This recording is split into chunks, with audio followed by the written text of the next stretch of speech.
Hi, my name is Ernie Kelsey, and I am the president of Fullerton Heritage. Hi, I'm Gread. I'm the vice president of Fullerton Heritage.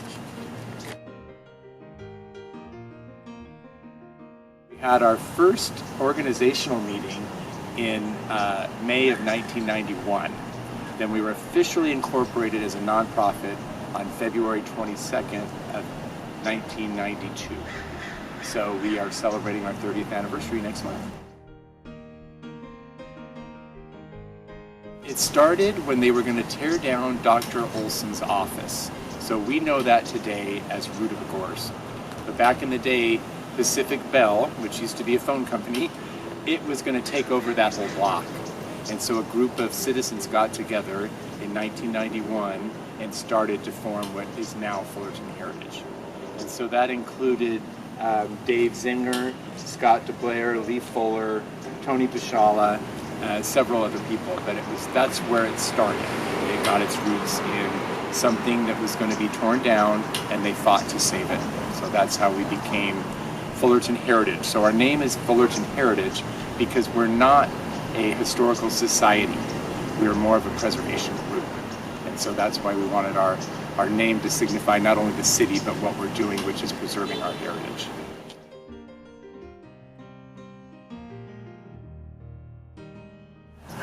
Our mission is to foster an appreciation of our architectural and cultural resources so we can enjoy them in the future.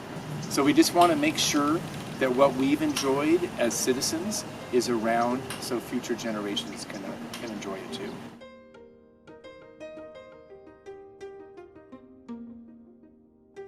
That's a hard thing because so we started small. It grew over time. I think at our highest membership we were above 200. I think we really peaked right around when we were doing the Save the Fox effort, and that happened when we got out and we were collecting signatures. Fullerton Heritage actually started that. We collected the 10,000 signatures to make the city aware that the community did not want to lose that precious building. And right now I think we're at about 189 local members. You know, one of our challenges as an organization is that much of our membership is older, and so we're really making an effort to bring in the next generation, both on our board as well as trying to encourage people to join things.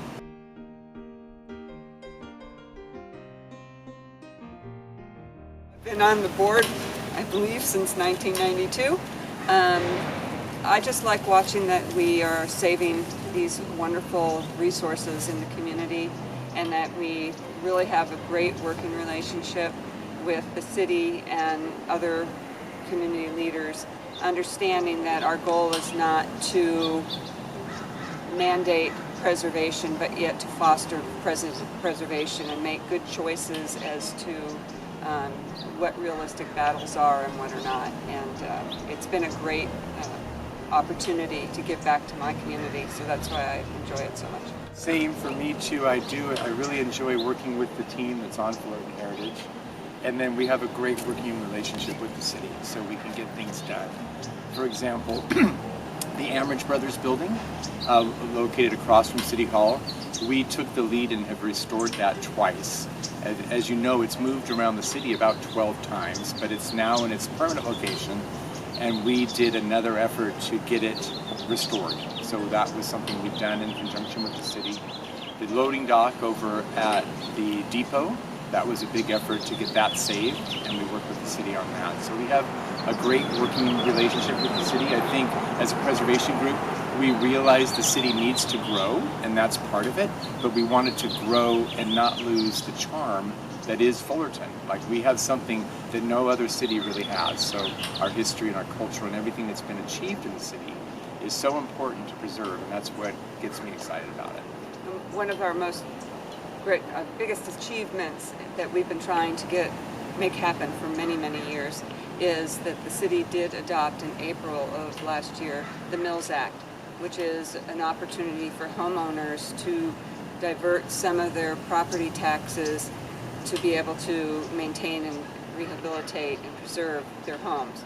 And our first property was approved by City Council this past month, and or December 7th, correct? Right. December 7th of 2021, and we're really thrilled with that partnership with the city as well. We worked in jointly with them to develop the guidelines and to get it implemented and to find homeowners, which we found one that could go through the entire process this first time around, and we're excited about that. But again, that was a great partnership with the city.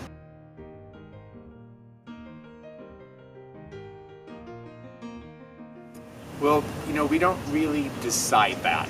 We work with people that want to do that. So for example, I got involved with Fullerton Heritage because I led the effort on the 300 and 400 block of my neighborhood on Brookdale to get that to become a preservation zone.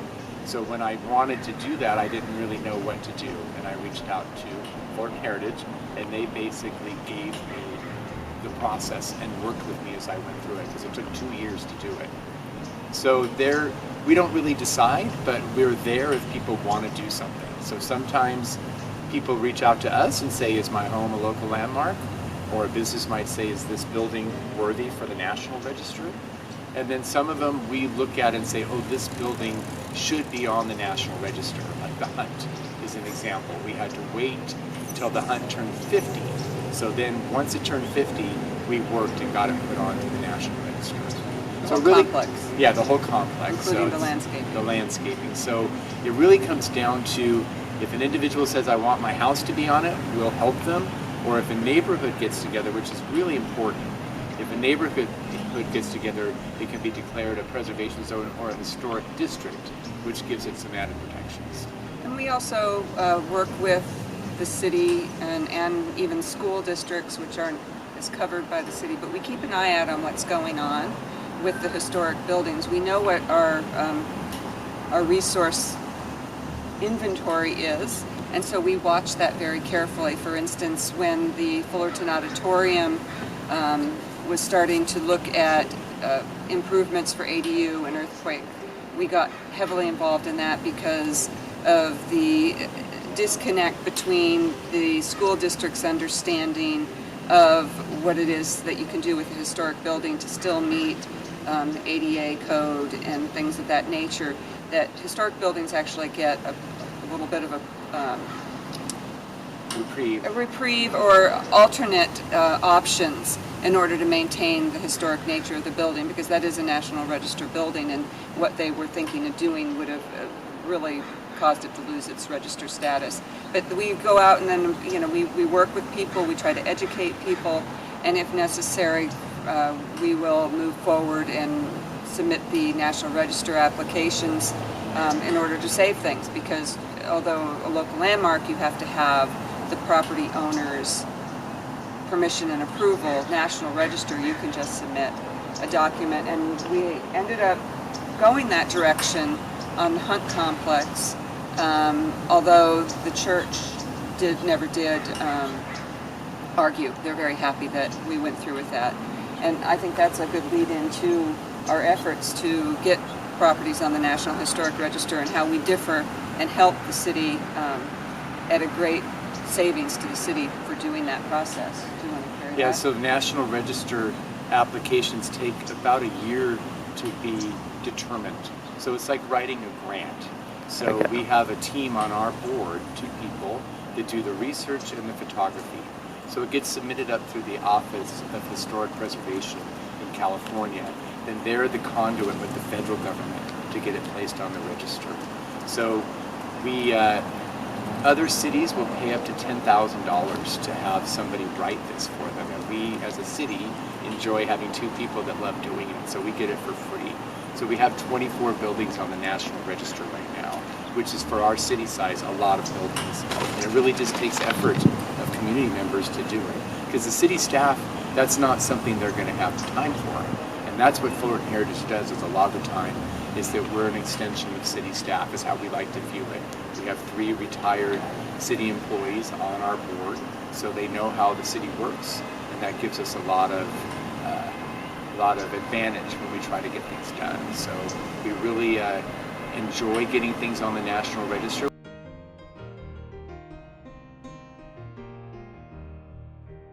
do walking tours. We've talked about that. Our first walking tour was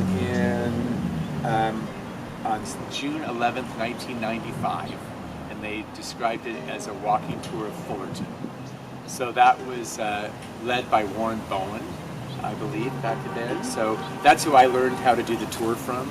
So we do walking tours of downtown, which is about 2 hours, and then we have a Hillcrest Park tour that's led by Kate Miller, who is also a city employee, and is kind of a de facto member of our board. She does a lot of volunteer work. So we have 2 tours, and then we have written tours. If you go on our website, there's 3 made tours available that for either driving or walking. Our entire downtown walking tour has been put on the website, so we really try to encourage people to use that, especially our 3rd grade classrooms, where when my children were in elementary school, they would bus the kids around to see the historic sites, to teach them about their history of their community. That's not available now, so many years ago we developed a virtual tour, which essentially is our walking tour, but each building is identified and it's numbered on a map, pictures and history of the building, etc. And so we're really proud of that element of what's on our website. We also on our website have a resources directory for tradespeople. So if somebody's interested in finding somebody, say, for window restoration or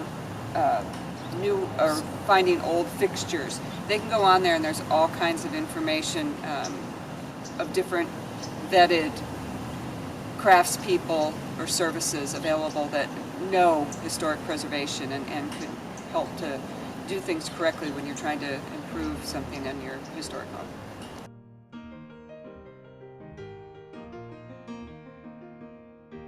So becoming a group was very important, and then we worked with the city to define our historic component of our general plan. Then Fullerton Heritage was able to do an inventory of what's in the city. Historic buildings and residences, it's grouped into different ages and different times, which the city has used to decide what are significant and what's not significant.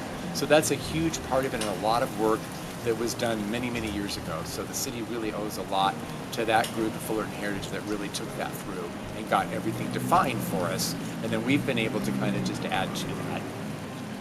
You know, we've already talked about the Mills Act being added.